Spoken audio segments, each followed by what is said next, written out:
사도 요한이 로마 황제 도미티안 때에 핍박을 받아서 무려 95세가 됐는데 반모섬으로 유배를 당했습니다.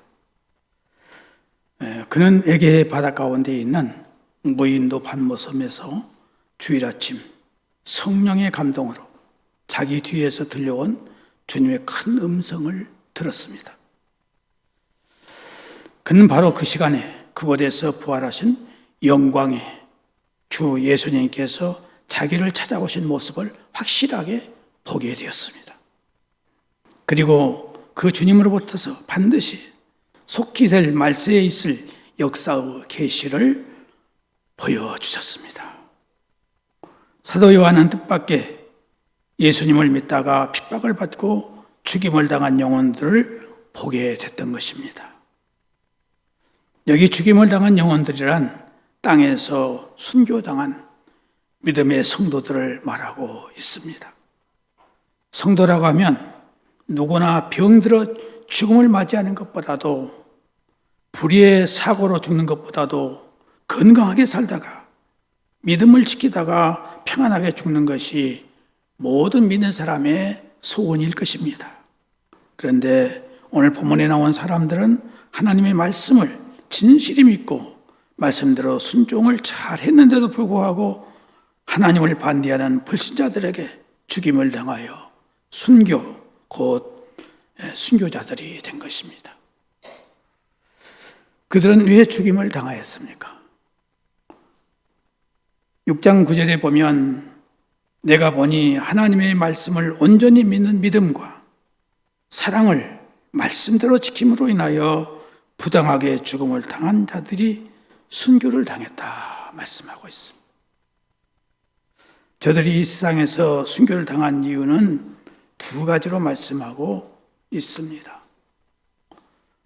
첫째, 하나님의 말씀을 믿고 말씀대로 순종하다가 철저하게 말씀대로 신앙생활을 하였기 때문에 순교를 당했다, 죽음을 당했다 하는 것입니다. 어떤 말씀입니까? 그 말씀은 하나님의 말씀을 추후에 의심이 없이 액면 그대로 믿고 순종하다가 다른 사람에 의해서 죽임을 당했다 하는 것입니다. 하나님의 말씀은 하나님이 허락하신 구원과 영생의 약속입니다. 성경 말씀은 우리에게 진실한 사랑이요 명령입니다. 성도들은 성경에 기록된 말씀의 명령을 지키면 살고 지키지 않으면 죽는 줄로 알고 있습니다. 그래서 순교자들은 성경 말씀에 자신들의 삶의 전 승부를 걸게 된 것입니다. 이 순교자들이 순교를 당한 본질적인 이유는 인간 자신들의 고집이나 주장이나 열정이나 어떤 이상의 향수에 젖어 있었던 것이 결코 아닙니다. 오직 하나님의 말씀 때문이었습니다. 증거란 법적인 용어입니다. 법적인 용어란 법정에 출두해서 어떤 사건을 증명하는 데 책임지고 그 사건을 확증하는 데 쓰이는 말입니다. 그렇다면 증거란 말은 증인이란 말과 같은 뜻을 가지고 있습니다. 증인은 어떤 사건의 확실한 근거를 제시하고 그 제시하는 바에 대하여 책임을 지는 사람을 말합니다. 법정에서 증인은 자기가 현장에서 보고 들은 바를 사실대로 증명해야 합니다. 이런 경우 목숨까지도 내놓아야 하는 것입니다. 그러므로 증거란 증인입니다. 그 말씀의 뜻 자체가 죽음을 뜻하고 있습니다. 그러므로 증인은 어떤 사건을 확실하게 보아야 합니다. 증언대에서 사실을 그대로 또 말해야 됩니다. 자기가 한 말에 대해서 책임을 반드시 져야 합니다. 그 책임이 순교, 곧 죽음입니다. 그렇다면 저들의 순교 이유는 명백합니다. 먼저 성경 말씀을 진리로 믿는 신앙이고 그 다음에 그 신앙에 대한 증거가 되는 행위였습니다. 계시록 12장 17절에 보면은 용이 그 여자의 남은 자손, 곧 교회, 곧 하나님의 계명, 하나님의 말씀을 지키며 예수님의 증거를 가진 자들로 더불어 싸우려고 바다 모래 위에 섰더라 했습니다. 이 말은 마지막 날의 교회가 곧 우리 성도가 순교를 당하는 이유가 성경 말씀과 그 증거 때문이라는 사실을 말해주고 있습니다. 계시록 14장 12절에 보면은 성도들의 인내가 여기 있나니 그들은 하나님의 계명과 예수에 대한 믿음을 지키는 자니라라고 말씀하고 있습니다. 그렇다면 성경 말씀에 대한 믿음의 삶은 뭐냐? 구원입니다. 따라서 성경 말씀을 믿고 증거하는 것은 자기 신앙 고백에 따르는 행위입니다. 성도가 성경 말씀을 액면 그대로 믿고 순종하는 것은 상급, 곧 영생의 축복과 연결됩니다. 여기에 신앙과 행위의 일치가 일어나게 되는 것입니다. 그렇다면 성경 말씀을 믿고 증거하는 것은 신앙과 행위의 일치를 말하고 있습니다. 다니엘이 느부갓네살 왕이 하사한 그 진미를 먹지 않았던 것도 하나님께 대한 믿음과 하나님께 대한 행위의 일치였던 것입니다. 다니엘의 세 친구인 사드락과 메삭과 아벳느고도 말씀과 믿음이 일치되는 그런 행위였습니다. 따라서 성경 말씀을 믿고 따르는 것은 죽음을 각오해야 된다는 것입니다. 오늘 여러분들 부담을 드려서 대단히 죄송합니다. 예수님만 마음에 믿기만 하면 구원받는다, 그렇게 말하면 좋을 텐데 목숨을 걸어야 된다고 하니까 많은 부담이 되실 것입니다. 세상과 타협하고 세파와 타협한다면 우리는 결코 순교자가 될 수 없다는 사실입니다. 오늘 본문에 보면 죽임을 당한 영혼들의 탄원을 보면 이렇습니다. 죽임을 당한 영혼들이 제단 아래에 있어 큰 소리로 불러 가로되 거룩하고 참되신 대주제여, 땅에 거하는 자들을 심판하여 우리 피를 신원하여 주지 아니하시기를 어느 때까지 하시려나이까? 라고 하나님께 말할 수 없는 호소를 하고 있습니다. 땅에서 죽임을 당한 순교자들이 하늘의 보좌, 제단 아래에 있으면서 대주제이신 하나님 앞에서 큰 소리를 질렀다는 것입니다. 하나님 이러시면 안 됩니다. 이렇게 소리를 지른 거예요. 언제까지 우리의 소원을 이루어 주시겠습니까?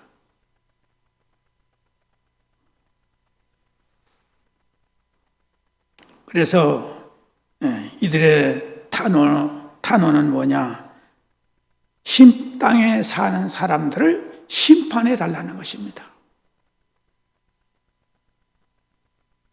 바로 하나님을 대적하고 교회를 박해하고 믿는 성도들을 죽인 자들에게 하나님의 공의가 실현되게 해달라고 호소하고 있는 것입니다.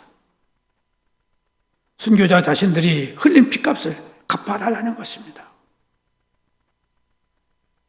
순교자들은 땅에 거하는 총독들과 임금들과 불신자들에게 끌려가고 신문을 당하면서 무참히 죽임을 당했습니다.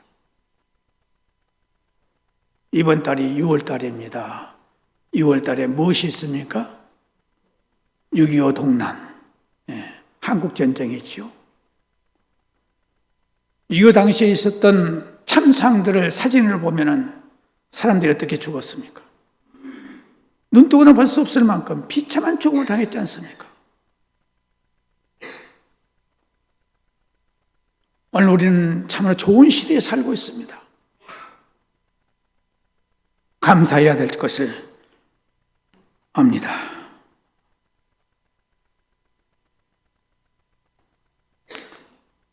이 순교자들은 배금주의자들과 향락주의자들과 권세자들에게 배신자들로부터서 예수님 때문에 무수한 피를 흘리고 죽었습니다.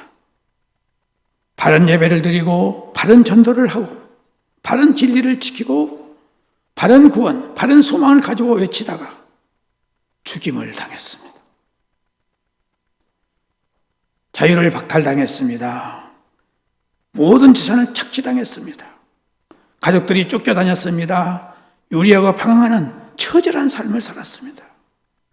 순교를 당한 영혼들은 저들의 피를 공의로우신 하나님께서 갚아주셔야 한다고 탄원하고 있습니다. 호소하고 있습니다.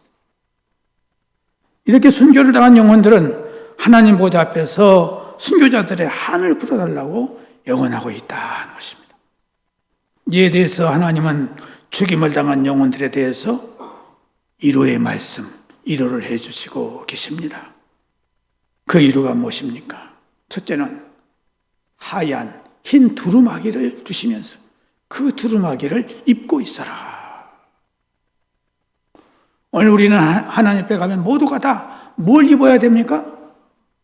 흰옷, 두루마기를 입어야 됩니다. 두루마기를 입지 못한 자는 하늘에 들어갈 수가 없어요.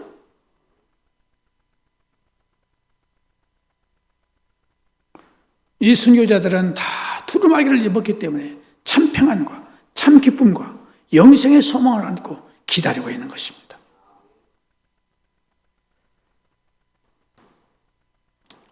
그래서 이 흰 두루마기는 어린 양의 피, 예수님의 피, 곧 예수님 십자가에서 흘리신 피로 그 옷을 씻어 희게 만든 옷입니다. 계시록 7장 14절에 내가 가로되 주여 당신이 알리다 하니 그가 나더러 이르되 이는 큰 환난에서 나오는 자들인데 어린 양의 피에 그 옷을 씻어 희게 하였느니라. 그러므로 그들이 하나님의 보좌 앞에 있고 또 그의 성전에서 밤낮 하나님을 섬김에 보좌에 앉으신 이가 그들 위에 장막을 치시리니 저희가 다시는 줄이지도 아니하며 목마르지도 아니하고 해나 뜨거운 기운에 상하지도 아니할지니 이는 보좌 가운데 계신 어린 양이 저희의 목자가 되사 생명의 샘으로 인도하시고 하나님께서 저희 눈에서 모든 눈물을 씻어주실 것이기 때문이라. 이렇게 말씀하고 있습니다. 순교를 당한 자들에게 십자가 보혈로 씻은 그 흰옷을 주심으로 참 위로를 주셨습니다. 오늘 우리에게도 무엇 때문에 위로를 받았느냐? 예수님의 십자가 보혈, 그걸 우리가 확실히 믿고 고백을 하게 되면 이 귀한 은혜를 받게 되는 것입니다.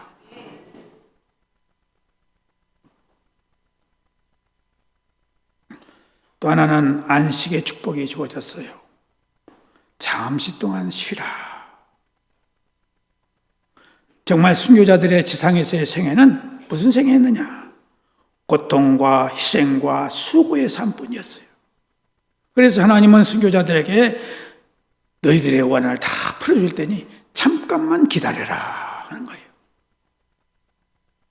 그래서 하나님은 순교자들에게 잠깐만 쉬라고 하시면서 이 안식은 우리가 생각하는 안식과는 비교할 수 없는 가장 평안함과 기쁨과 영광이 넘치는 삶이 된다고 말씀해 주시고 계십니다. 그리고 기다리라고 하셨어요. 그 이유는 아직까지 지상에 있는 교회에서 저희 친구 종들과 형제들도 자기들처럼 죽임을 받아서 그 숫자가 찰 때까지 기다려야 된다고 말씀했어요. 순교자의 수는 정해져 있어요. 하나님이 정해진 숫자가 있어요. 그 숫자가 채워질 때까지 순교자들은 기다려야 되는 것입니다. 그 순교를 당해야 되는 것입니다. 사랑하는 성도 여러분, 보헤미아의 순교자 제롬이라는 사람은 순교자 요한의 허스의 제자였습니다. 그는 선생님과 함께 진리 운동을 하다가 그 선생님이 순교를 당했어요. 그리고 그도 후에 잡혀갔습니다. 모진 고문을 못 이기고 자신이 선생과 함께 주장하던 진리를 포기한다고 말을 하고 그는 풀려났습니다. 석방되었습니다. 그는 언제나 양심의 고통을 겪다가 마침내 자진해서 스스로 박해자를 찾아가서 다시 진리를 증거했어요. 그 형벌은 불에 태워 죽이는 형벌이었습니다. 불타서 죽은 사람을 여러분 보셨지 않습니까? 화면을 통해서. 기가 막히잖아요. 얼마나 고통당했겠어요. 그런 죽음을 이 제자는 당하게 된 것입니다. 그래서 그는 화영장으로 끌려가면서 이렇게 말을 했어요.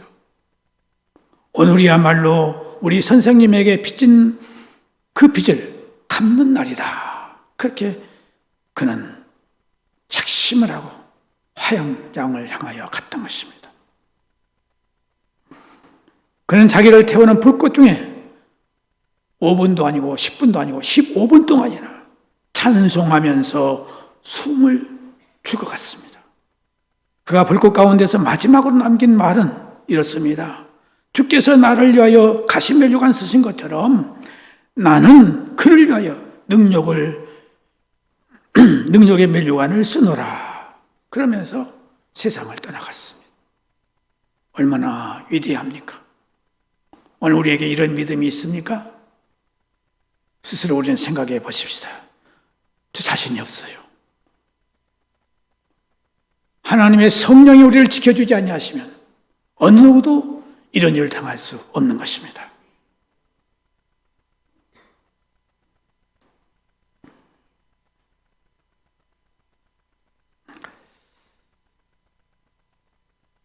앞서간 순교자들의 발자취에서 우리는 무엇을 배워야 하겠습니까? 구원의 은총에 죽기까지 감격한 열정적 신앙을 본받아야 됩니다. 저들이 죽기까지 신앙을 수절하는 것을 보면서 나도 저 짐을 짊어야 되겠다. 그 용기와 결단이 오늘 우리에게 필요한 것입니다.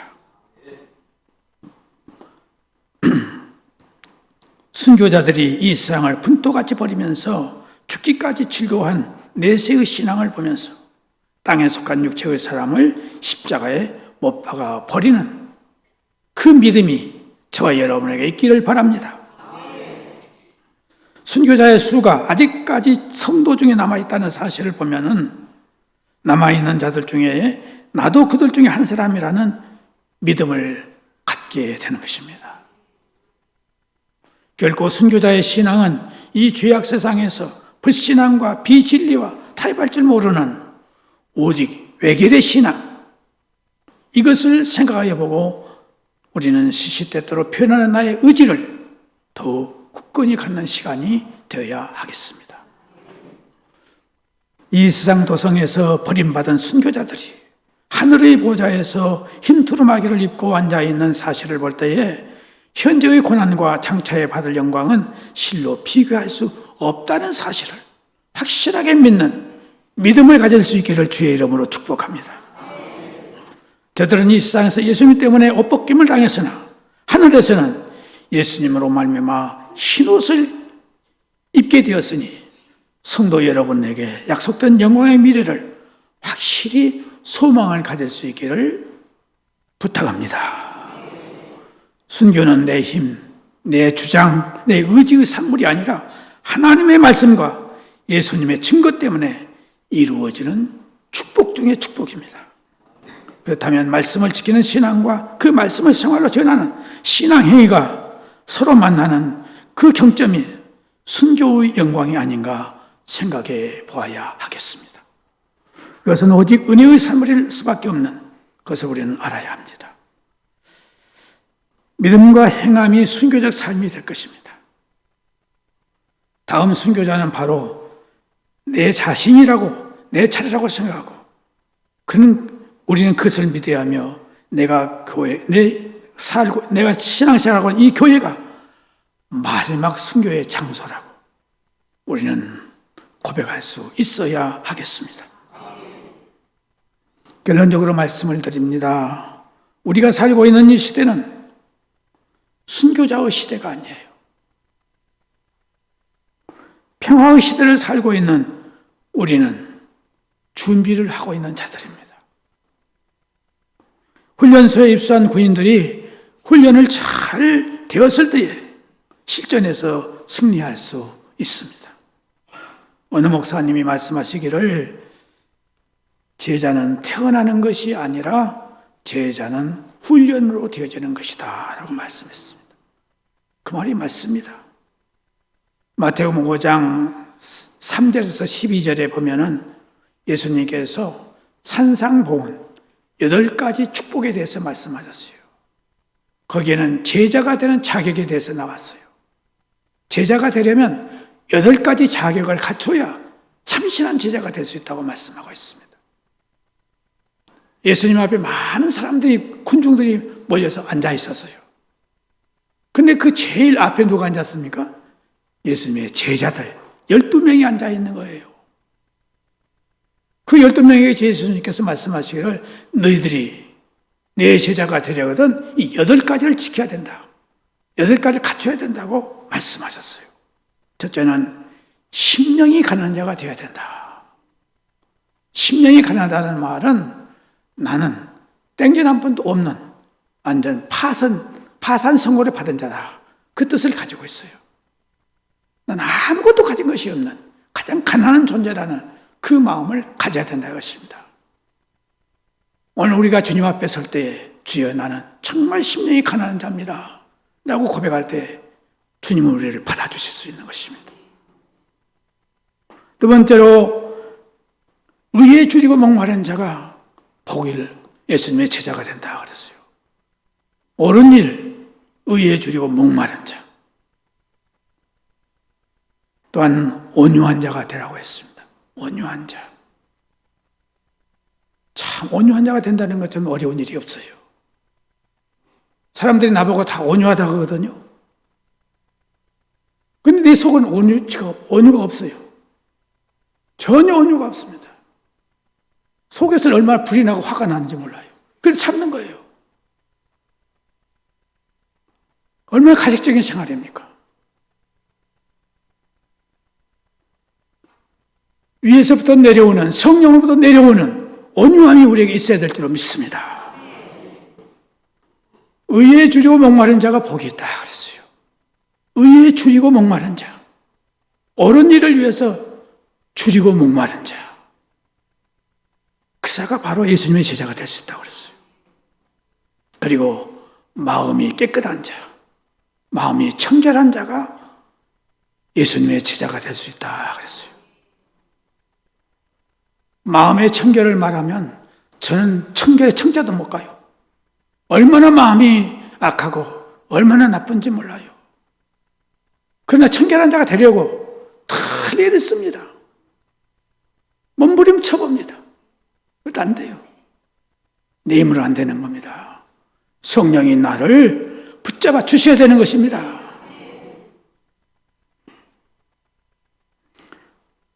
긍휼히 여기는 자가 예수님의 제자가 됐어요. 이 세상에서 누가 제일 긍휼이 많습니까? 나를 낳아주시고 길러주신 부모님. 부모님은 나의 모든 잘못을 다 용서해 주시고 다 받아주잖아요. 그 긍휼함이 우리에게 있어야 된다는 것입니다. 내 자식에 대해서는 내가 긍휼을 베풀지만 남에 대해서는 전혀 긍휼을 베풀지 못하는 내 모습을 고백하지 않을 수 없습니다. 다른 사람이 조금만 실수하고 조금만 잘못해도 내 기분을 나쁘게 하면 금방 속에서 올라와요. 네. 이게 바로 제 모습입니다. 아직도 제자가 되려면 멀었어요.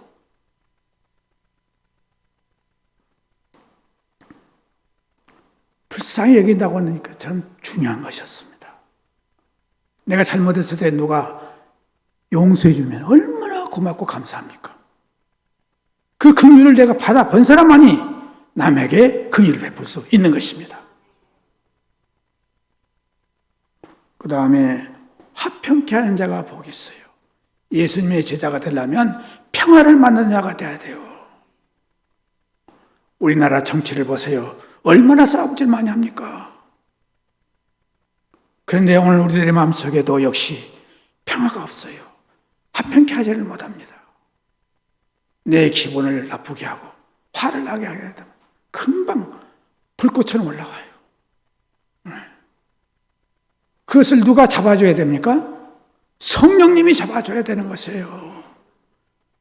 성령님이 나를 붙들어 줘야 되는 거예요. 제가 처음 예수 믿을 때는 좀 있는 것 같았어요. 처음 예수 믿으니까 그렇게 좋을 수가 없어요.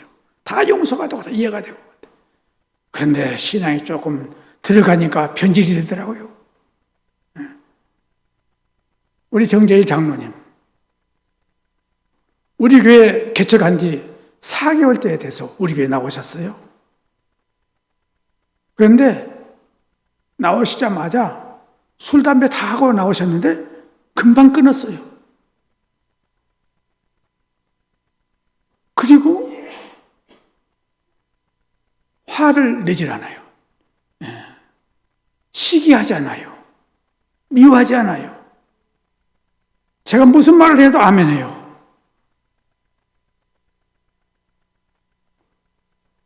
그래서 그분이 우리 교회에서 제일 첫 번째로 장로가 됐잖아요.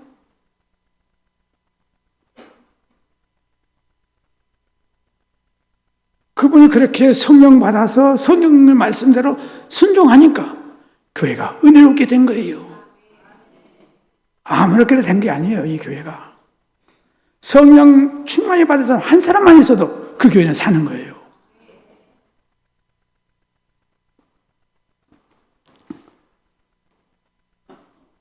우리는 화평케 하는 자가 되어야 됩니다.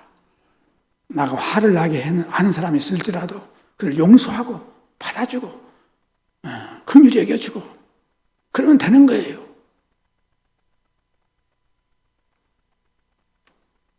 마지막으로 핍박을 이기는 자가 되어야 됩니다.